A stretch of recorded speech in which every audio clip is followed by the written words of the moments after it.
বিমান দুর্ঘটনায় নিহতদের মধ্যে ৮৭ জনের দেহ এখনো পর্যন্ত শনাক্ত করা গিয়েছে। তাদের মধ্যে ৪৭ জনের দেহ পরিবারের হাতে তুলে দেওয়া হয়েছে। সোমবার সংবাদ সংস্থাকে জানানো হয়েছে প্রশাসনের এক আধিকারিকের তরফে। গত বৃহস্পতিবার আহমেদাবাদের মেঘানীনগরে ভেঙে পড়েছিল এয়ার ইন্ডিয়ার বিমান। তাতে বিমানের সওয়ার যাত্রী সহ ২৭০ জন প্রাণ হারিয়েছিলেন।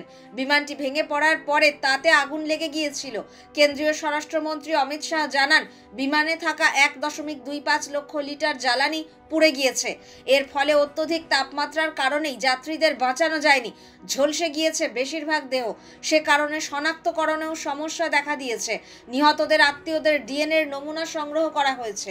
তার সঙ্গে নিহতদের ডিএনএর নমুনা মিলিয়ে দেখে শনাক্তকরণের প্রক্রিয়া চলছে। সোমবার আহমেদাবাদের সিভিল হাসপাতালের অতিরিক্ত সুপার রজনীশ প্যাটেল বলেন, এখনো পর্যন্ত ৮৭ জন নিহতের ডিএনএর নমুনা তাদের স্বজনদের সঙ্গে মিলে গিয়েছে। ৪৭ জনের দেহ ইতিমধ্যে পরিবারের হাতে তুলে দেওয়া হয়েছে।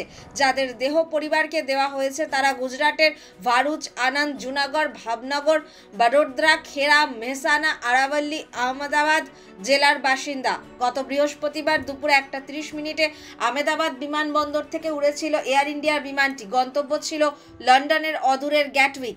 ওড়ার ৫ মিনিটের মাথায় ভেঙে পড়ে বিমান। অভিশপ্ত সেই বিমানে সওয়ার ছিলেন ২৪২ জন। তাদের মধ্যে একজন মাত্র যাত্রী রক্ষা পেয়েছেন। বিমানটি মেঘানীনগরের লোকালয়ে ভেঙে পড়েছিল। সেখানে মৃত্যু হয়েছে ২৯ জনের। তাদের মধ্যে ৫ জন চিকিৎসক পড়ুয়াও রয়েছেন।